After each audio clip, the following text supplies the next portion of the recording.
वो कृष्णापुरम का अग्रहार था, वेदों के माहिर और पंडित रहने वाली एक जगह। बहुत सुहाना सा वातावरण था। पवित्र गोदावरी नदी, हरे भरे खेतों से भरा एक गांव। उसी गांव का एक वेदों का पंडित नारायणाचार्य और लक्ष्मी का इकलौता बेटा कृष्णमाचार्य।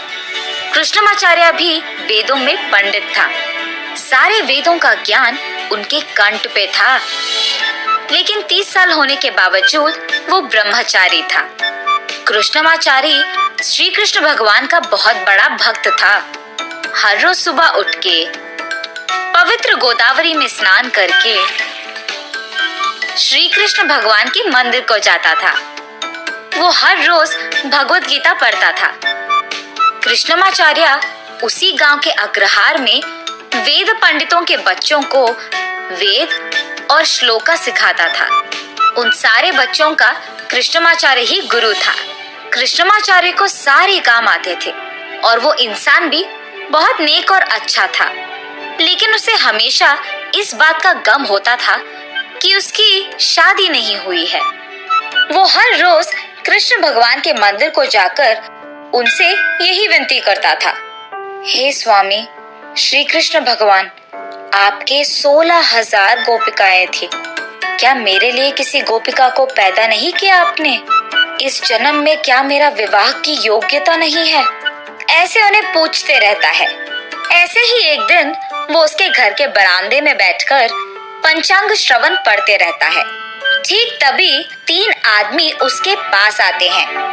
आए हुए वो तीनों उनके अपने अपने नाम कहते हैं। साहब, मैं रंगाचारी, मैं रामाचारी, मैं कृष्णमाचारी। ये तीनों कृष्णमाचारी से ऐसे पूछते हैं, गुरुजी, आप हम तीनों को आपके शिष्य बना दो ना। ऐसे विनती करते हैं। हम भी वेद पढ़ना चाहते हैं गुरुजी।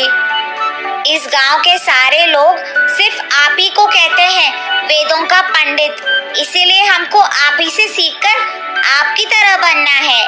हम आपके सारे कामों में मदद भी करेंगे। ऐसे वो तीनों उस दिन से कृष्णमाचारी के साथ ही वेद पाठशाला चलते रहते हैं। हमेशा कृष्णमाचारी के पीछे ही रहते हुए उनके सारे कामों में मदद करते हैं। और क्योंकि ये तीनों थोड़े येड़े थे, कृष्णमाचारी को इनके कारण सिर दर्द आता था। कुछ समय बाद कृष्णमाचारी के माता पिता उसके लिए एक रिश्ता लाते हैं और 15 दिनों में उसकी शादी पक्की करते हैं। जब उसके शिष्यों को ये बात पता चलती है तो वो, गुरुजी, आपको हमें एक वचन देना होगा। आपके शादी से संबंधित हर काम हम तीनों ही करेंगे। ठीक है, सबसे पहले शामियाना डालो, ऐसे कहते हैं। तब वो तीनों खेत जाकर पेड़ों पे बंदरों की तरह चढ़कर नारियल पेड़ के पत्ते लेके आकर शामियाना की तरह सजाते हैं। शाबाश, शामियाना अच्छा लगा है। अच्छा, अब सुनो, ऐसे ही कल भी मंगनी के लिए हमें अंगूठा खरीदना होगा। तुम तीनों सीधा दुकान आ जाओ, ऐसे कृष्णमाचार्य उनसे कहते हैं। ठीक है गुरुजी, ये कहकर वो तीनों कल सुबह गुरुजी के साथ दुकान की ओर चल बसते हैं। गहनों के दुकान जाकर वहाँ सभी अंगूठे देखते रहते हैं, मगर ये तीनों बगल में जाकर, अरे सुनो, गुरुजी की शादी है तो हमें भी अच्छा दिखना है, तो हम भी एक एक अंगूठा ले लेंगे। ये फैसला करके खुद के लिए एक एक अंगूठा ले लेते हैं। उसका बिल लिखवा के सीधा गुरुजी के पास ले जाकर, गुरुजी, हमारी शॉपिंग हो गई है, ये लीजिए हमारा बिल, आप बिल भर के आ जाइए। ये कहकर वो तीनों वहाँ से चले जाते हैं। उनकी इस काम से भले ही कृष्णमाचार्य को गुस्सा क्यों ना आए, वो कुछ नहीं कहते हैं, लेकिन घर पहुँचते ही उनपे बहुत गुस्सा करता है। छिछी, बेकार हो तुम लोग, अब से मैं तुम लोगों को कहीं लेकर नहीं जाऊंगा। ऐसे वो क्रोध में बात करके वहाँ से चले जाते हैं। उसके बाद एक दिन कृष्णमाचार्य अपनी शादी की कार्ड प्रिंटिंग करवाने के लिए इन तीनों को भेजता है। तब वो तीनों, जी गुरुजी, कहकर कार्ड छपवाने जाते हैं।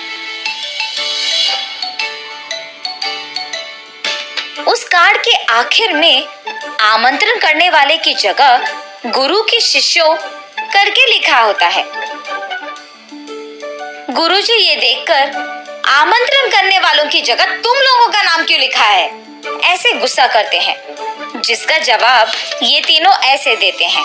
गुरुजी, आपके शादी के सारे काम हम ही कर रहे हैं ना। वैसे भी जब कोई वहाँ आए तो हम ही उनको लेने आएंगे, इसीलिए हमने हमारा नाम लिखवाया। हाय भगवान, तुम लोग कितने नासमझ हो। तुम लोगों को ये काम देने के लिए मुझे अपने आप को कोसना पड़ेगा। ये कहकर वो अंदर चले जाते हैं। अगले दिन कपड़े खरीदना था, इसीलिए इन तीनों को बिल्कुल ना आने के लिए कहता है गुरुजी।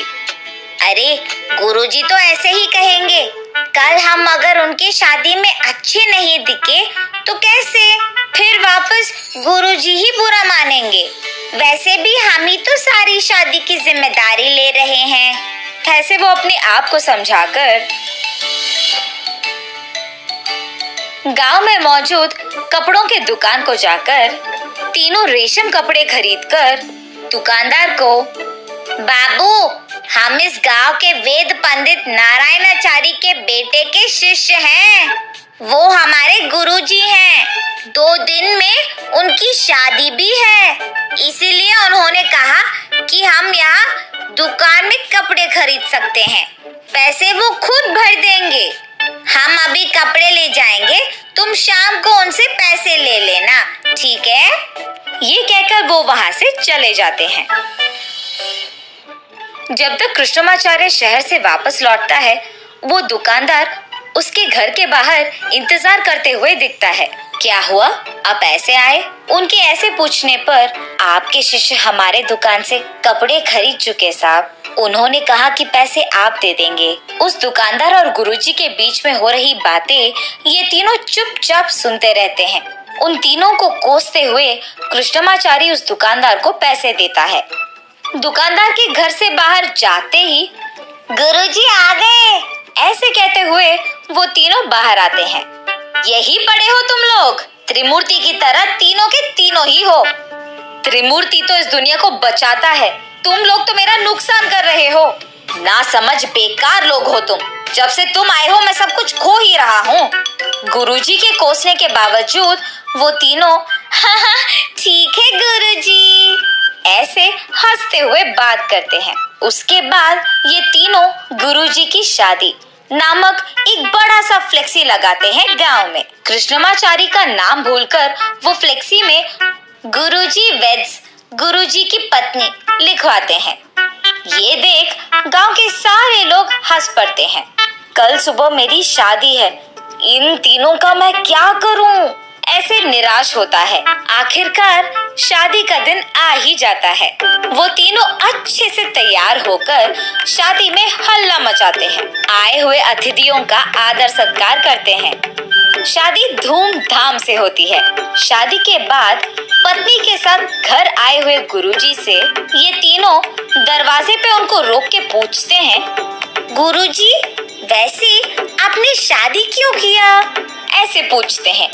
ये सुनकर कृष्णमाचार्य अपने आप को कोसता है और कृष्णमाचार्य को देख सारा गांव हंस पड़ता है।